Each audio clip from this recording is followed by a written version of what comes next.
Ladies and gentlemen, boys and girls, it's time once again to circle the wagons because the Coon Prairie Ramblers are in the house. Yeah. Are they circling to protect themselves from us or to keep us inside the circle? Question. They're lost. They are. Yeah. But we're here to help them. And you don't know when to stop circling. Like We're we here know to help them. Like we know our way? Come on now. Yeah. We're going to help them. Anyway, we got Casey over there. Yeah, right here, and I'm helping you to uncircle your wagon and get you back on the trail to the west. And we got Luke. In the words of Horace Greeley, go west, young man. Go west, young man. I west every chance I get. I get my easy west chance. every I afternoon. just west away. I west a nap. Westing away, and it's not even Margaritaville. If you try to wrest my west away from me, you'll be in trouble. You get wested. Wested. And over in the control panel, we got a bunch of Noise. Yeti, the Yeti lady and behind Jack the glass. the boss man, the George, boss. is in the house. I We bet better Yeti's behave middle name ourselves. is Betty. Yeti Betty. Anyway, I don't know. we're going to do some mind meander, confabulation. And what else are we going to do? Some bull skating. Bull skating. Oh, Bull boy. skating. Cade roller skating Yeah. in the Buffalo herd. All right. All right. So, what was the week that was? It was a week. It was okay. It was okay. It was, it sounded a little boring here. Well, another week of my attempts to lose weight, and I did get back on the scales Saturday morning. All right. Without weaving? Bobbing? I was weaving. Yeah. And I can't bend over to look at it. I had to get somebody else to look, because if I bend over to look at it, I'll lose my balance. Yeah. Right. And so I have to, You're going to have to maintain- set up some mirrors. Yeah. Hold your Yeah. camera down and take a picture of it. Yeah.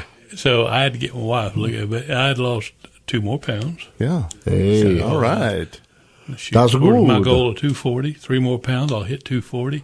But 240 is my goal, but that 239 is going to sound I better hurry up. You're going to catch me. mighty fine. No, I don't think I can catch you. You're on a roll. I don't know. You're I got gonna some start rolls. You're gonna I start got calling- some rolls I need to get rid of. We're going to start calling you Butter. Butter. Because you're on a roll. I'm on a roll, yeah. Roll. Well, We're going to call Mel Biscuit. Well, just butter. whiskey. What's that? Biscuit. Oh, biscuit. Butter my butt and call me a biscuit. Call me corn on the cob. No, We're Lord. all, I'd rather be a biscuit. 2 pounds. Yeah. Well, that's good. but I've been working hard. Yeah. Been doing that every Well, day. that's I've been good. trying to. I take the weekends off usually, but Now, isn't that dangerous taking the weekend off? Because can't you kind of Backslide? cancel out everything no, I you don't. did? I don't.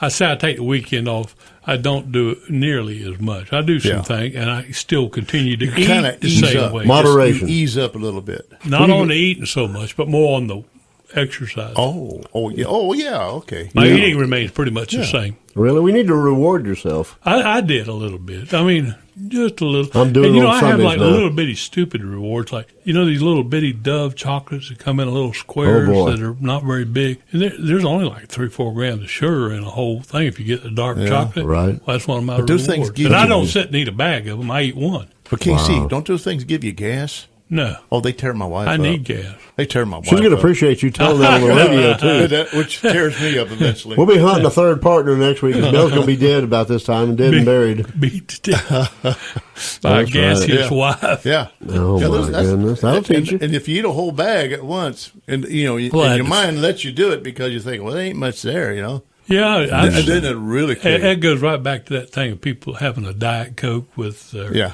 giant meal. Oh, yeah. Is that Supersized. people used to buy these Snackwell cookies, and they thought, well, oh, boy, and they'd eat a whole bag of these Snackwell diet cookies. No, it don't work like that. Don't work like that. That's right. So That's good. what did you do, Fearless Mel?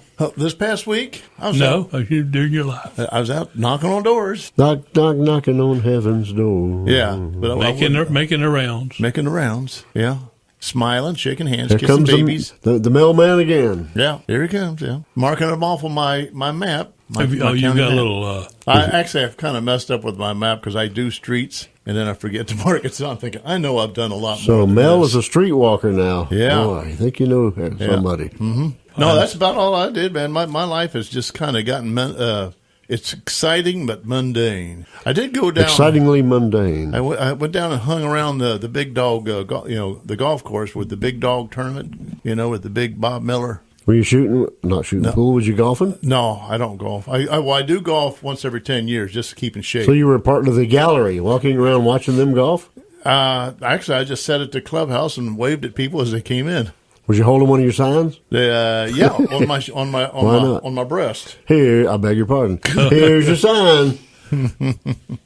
What about you, Big Lou? What did you do? I had an adventure Thursday. Y'all know, and maybe others listening know, Mr. James Westbury, good friend of mine, been around here forever, served on the school board for decades, and ran an automotive repair shop for many, many years. Oh, I didn't know that. Anyway, one of his, where Gerald Mott's is across from K&J. Okay. He built that and opened it in 1966 and had it up until the 80s. I think his son-in-law bought it for a while, and then now Gerald Mott has it. But anyway, he was out in the river swamp in Fort Ogden where he was raised when he was about 12 or 13 years old, wandering around, and he ran into a giant cypress tree. And he never forgot that tree. And he always wanted to see it again. And so sometime back, years I believe, he and another friend of ours, Roy Kirkpatrick, the surveyor, were talking, and they got to talking about big trees and stuff, and Roy told him about this giant tree that he found down in the swamp. And they got to comparing notes, and they decided that was the same tree. So it took them years to line all this up, but the day came when they said, we're going into the swamp, and we're going to find that sucker. And so I was invited to go on the trip along with Roy's partner, Roy and Dale. His name's Dale, believe it or not. That's what Roy and Dale ride again. And also James's grandson, Brandon. And so we took canoes and went down to the swamp, got in a couple of sloughs that run into each other. I mean, we weren't even on the river. We was in a waterway of some sort that I think was man-made to bring logs in and out way back in the day. Down there, Fort Ogden? In the Fort Ogden area. And there was even an old bridge down there that James remembered going over back in the 40s. There's remnants of it down there. I remember. I don't remember, but I remember hearing about it, yeah. Yeah, and one time it flooded so bad down there, a 47 or so, that the whole bridge lifted up and came off the pilings. Well, as a matter of fact, that road that Melville lives on, if you stayed on it, that would have crossed the river at one time. There was a bridge there, but Mr. Might have been the same bridge. Mr. Foley took it down. Back in 1954, he said. This bridge is the pilings are there and a few pieces of wood. I've seen and a stone embankment on the end that we were on. So that's the basic area where you were searching. Well, we started there. That's where we launched. Oh. And how did you launch from there? With canoes. Oh, you can. You can drive. There's waterways. You can drive. There's an old road that leads right down to where the bridge is. Right. Okay. Was that an old road? We had to go through a gate now. Journeyton Road?